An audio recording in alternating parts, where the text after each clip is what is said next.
Although you're probably eager to create your first cube, we need to first talk about some of the things that need to be done before implementing that first cube. One of these things is gathering your business requirements. This can be achieved through interviews, collecting current reports that are being used, and watching or shadowing other users.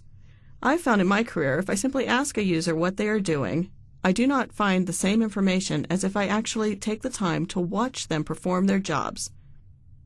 Frequently, we do so many things out of habit that we can't tell someone exactly what our job entails. This is true of the users using your cubes as well. You then need to document all of the data and business requirements that you gather. Once you've done that, you can start your OLAP modeling. We'll spend a lot of time in this section talking about what that OLAP modeling entails. We'll also talk about how to document that model. Once you've documented your model, you need to review with the key decision makers and gain acceptance from them for your design. This is important to save time and effort later in the process. So what modeling tools are available to you? Microsoft provides both the Visio tool as well as BIDS as options for creating your OLAP models. Visio, or the Team System 2008 Architecture Edition of Visual Studio, can allow you to create a model. Visio 2007 does not support the auto-generation of your underlying data schema from the model. Team System, on the other hand, will automatically create your relational database schema based on the OLAP model that you design. BIDS does have the capability of automatically creating the schema for you as well. If you have a favorite modeling tool that you've been using for your other projects, you can continue to use that as well. Some examples of OLAP modeling tools are the DTM Data Modeler and Irwin. So what is OLAP modeling? And why is it so important? The OLAP modeling is going to tell us what information we need to have in our cube and how we want to make that information available to our users. Although you could probably jump straight into creating a cube from an existing database, most likely once you deploy that cube, you'll find that it is not performing well or that it's not meeting the needs of your users. Cube design includes several different things that we need to look for. One of those is what values are important to my users. These will become what we call our measures or facts. How many sales did we have last month? How much money did we gather from those sales? What attributes give meaning to these values? How do I want to look at that data? What customers are buying the most products in what regions? What employees are producing the most sales? What stores are producing the most sales? All of these attributes will be important in our design. Also, are there any special aggregations required? Am I doing any accounting functions where simply adding all the information together is not what I'm looking for? Perhaps I'm looking for averages or the minimum or maximum values. All of this will be important to document as you design your cube. There are two different things that you're going to be designing: the cube and also the data source. The data source will be a database that is typically stored on a relational database server such as SQL Server. This database will be denormalized and will be stored in what we call a star schema. We'll talk more about the star schema shortly. Our cubes will be populated with the data from this source database. It is very important that the source database is cleanly designed so that our cubes can perform as quickly as possible. As we're designing our model, we'll also need to include taxonomies. A taxonomy defines what words have special meanings for your users. For example, what do your users call a mailing address or a particular geography? Do they talk about regions, or states, or provinces, or a combination? All of these words need to be documented together in your taxonomy report. You'll also need to determine what dimensions will be required. These are the attributes that are going to give meaning to your values. And what are the required measures? What values do I want to look at? What are the numeric numbers that are important in my organization? We're going to start off by building what's called a star schema model. A star schema model has one or more fact tables. Analysis Services 2008 can support multiple fact tables. You will then intersect that fact table by using what's called a dimension key that will point to each of the dimension tables. The fact table will also include measures or facts. These are the numeric values that are important to our company.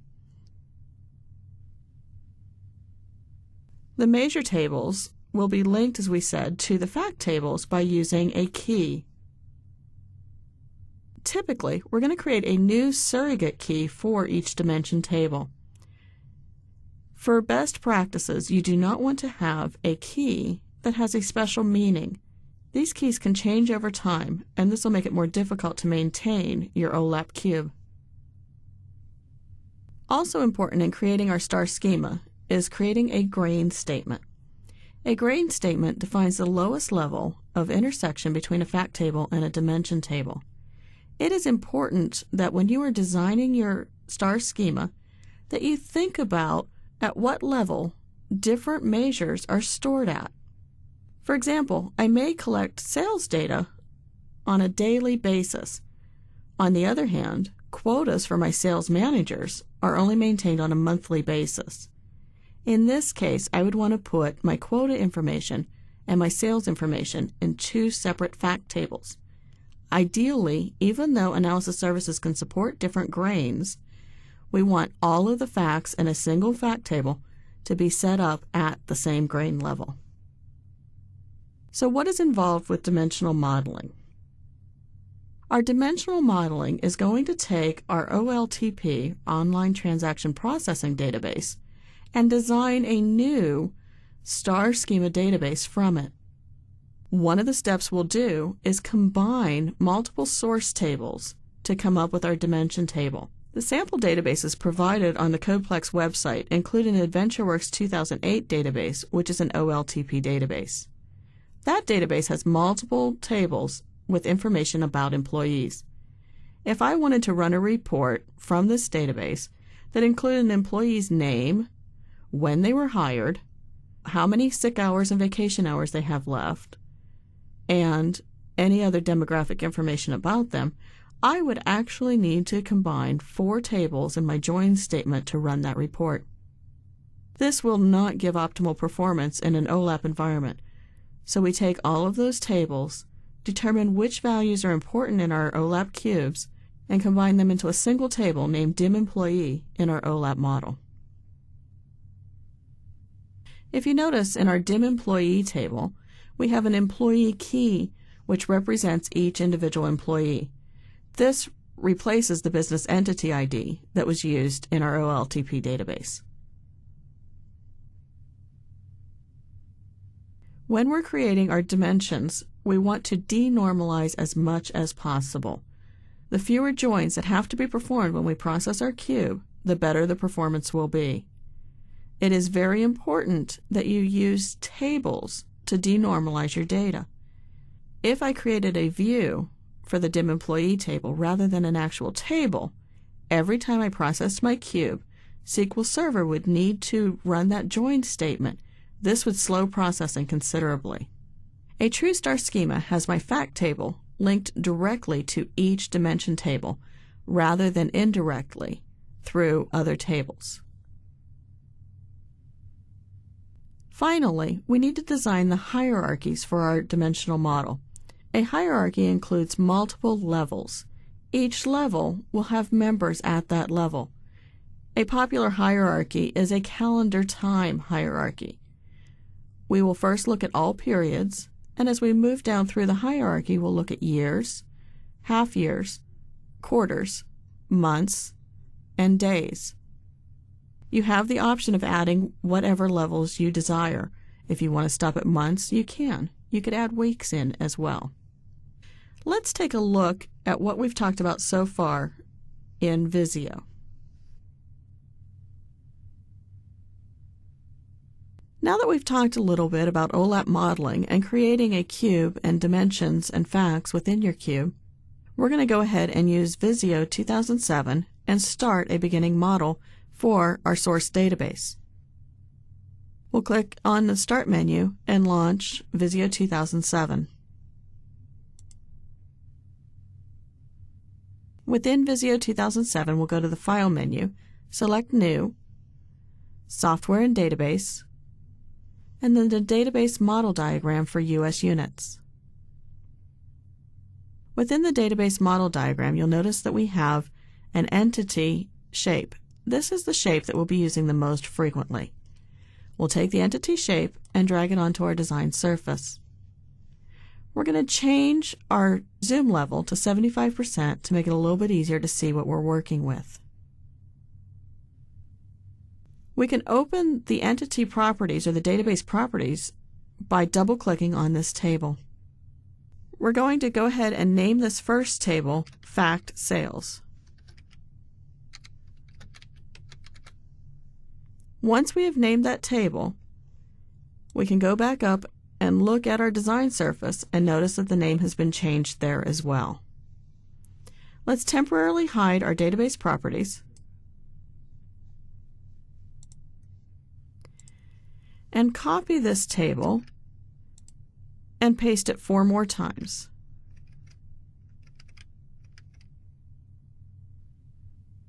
We can now arrange those tables around our fact table.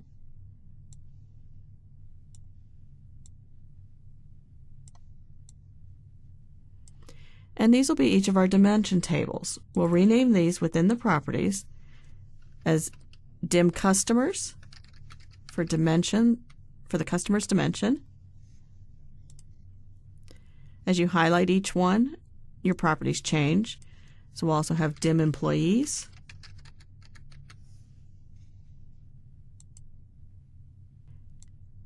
dim products,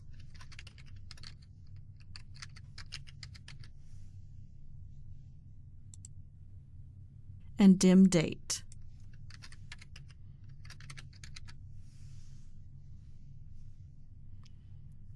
Again, by hiding the properties, we can look at our dimension tables and our measure table together.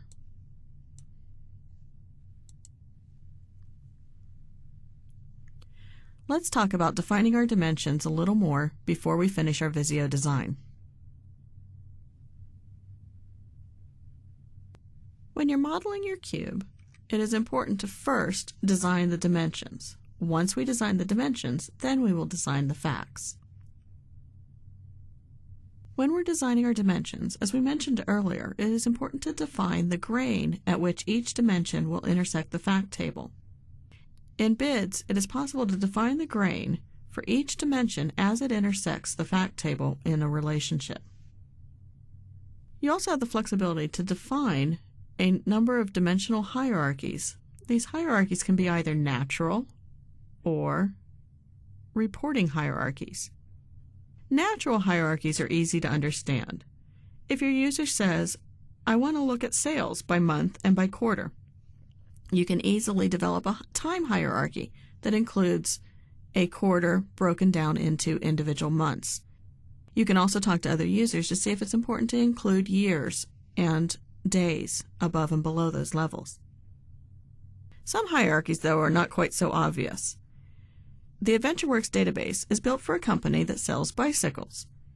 They've been watching trends and collecting information about their customers.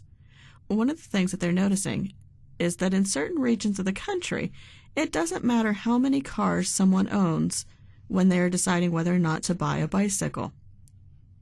In other regions, the more cars that someone owns, the less likely they are to buy a bicycle until the number of cars reaches 3 or more.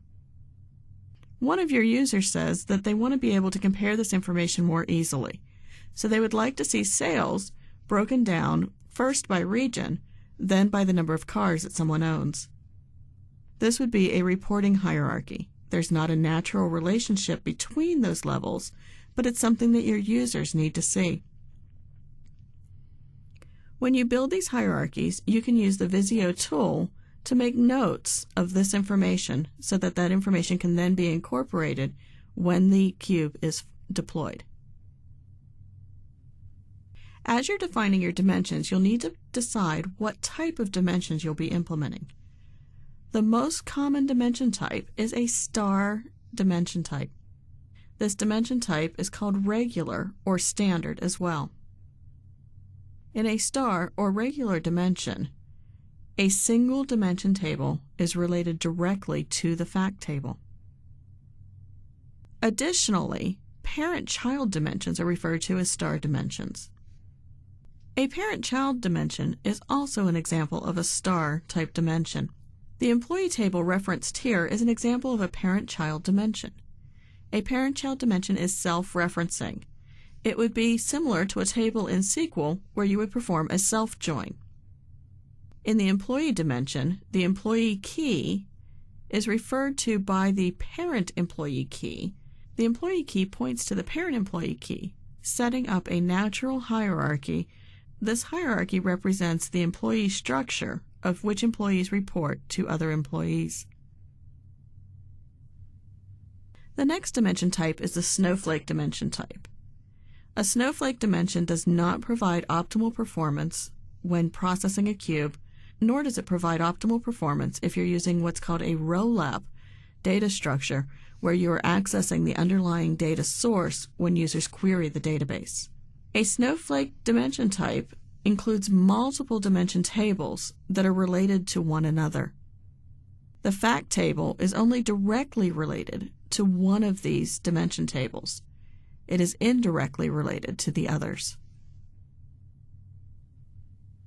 Degenerate dimension types, which are referred to as fact dimensions within BIDS, represent a column within the fact table that is now acting as a dimension. An example of this might be a sales order number. The sales order number is different from many of the rows within the fact table. It also does not have any other properties that are important. Therefore, we can simply pull the sales order number from the fact table rather than completely creating a new dimension table with just that one column in it. Many-to-many dimension types include both multiple fact tables and multiple dimension tables. A common many-to-many dimension has to do with currencies. When dealing with multiple currencies, the same sales amount may be shown in both euros and in dollars. You can also have multiple sales amounts for each currency type. The final dimension type is the data mining type. This is when you create data mining structures. Data mining allows you to analyze large amounts of data that would be very difficult for a human to analyze simply by looking at the data. When we work with data mining, we will use the data mining dimension type to store that data. Now that we've talked about defining our dimensions, we need to talk about defining the fact tables within our model. As we define our fact tables, we need to remember that a cube can be built from multiple fact tables. Our fact table will map to what's called a measure group inside of BIDS when we implement our cube. Each measure group will include a number of measures. These measures are the facts, or individual columns of data that are stored within the fact table. My fact table will include my measures, or facts, the values that I want to analyze, along with the surrogate keys that point to each dimension that is intersecting that fact table. Our facts will typically be additive. As we mentioned earlier, this is not required. There are many aggregates that we can define for our facts. These include sum, minimum, maximum, no aggregation at all, or even an average of the children. Depending on your environment, you may find that you only use the default of sum, or that you build even custom aggregates where you can manually define, I want to add in my assets and subtract my liabilities.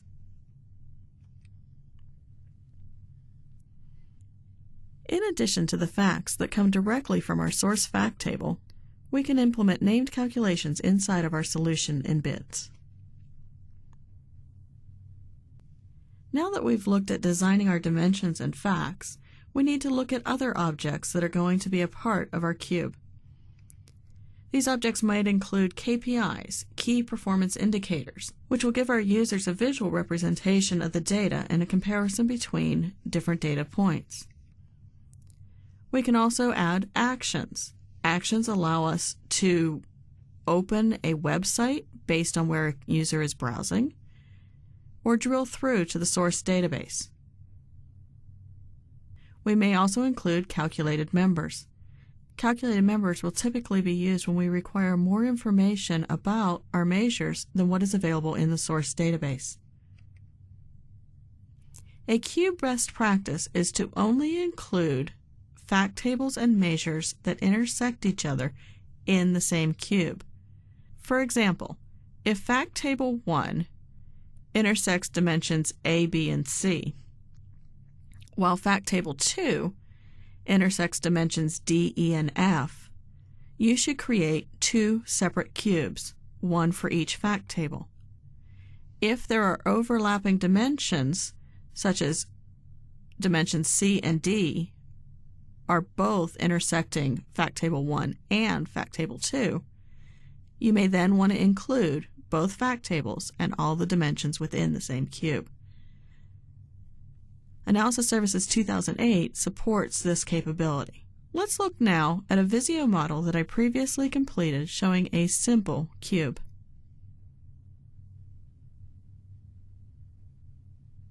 Here we are looking at a completed Visio diagram representing a simple cube. Our fact sales table includes keys to the time, customer, and product dimensions. It also includes the sales amount and sales quantity measures. The DIM product table includes a product key, which will be the primary key field, along with a category key that is used to relate to the DIM category table. This is an example of a snowflake dimension. The DIM category table is not directly related to the sales table. The DIM category table is related to the DIM product table, which is related to the fact sales table. Within our DIM category table, we can look at information that was added in our database properties. As you notice, it has a physical name and a conceptual name, which can be different. The sync names when typing option allows us to see anything that we change in the properties on the design surface. The columns within this table were defined in the columns area. On the columns page, we can see that the category key, original key, name, and product key columns exist in this table.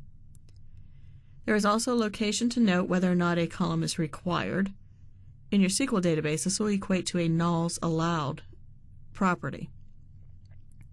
You can also define which column will be the primary key column.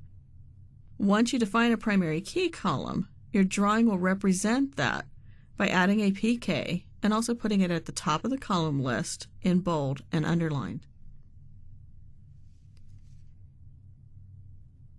The Notes section will allow you to note any information that is specific to this dimension. This information can be helpful when you're designing your cubes.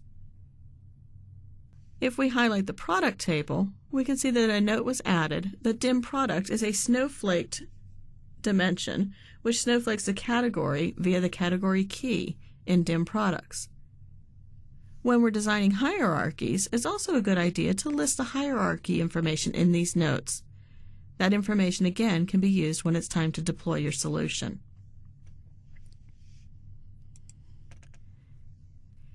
A data connector links our tables together. If we highlight the connector, we can see the properties of that connector.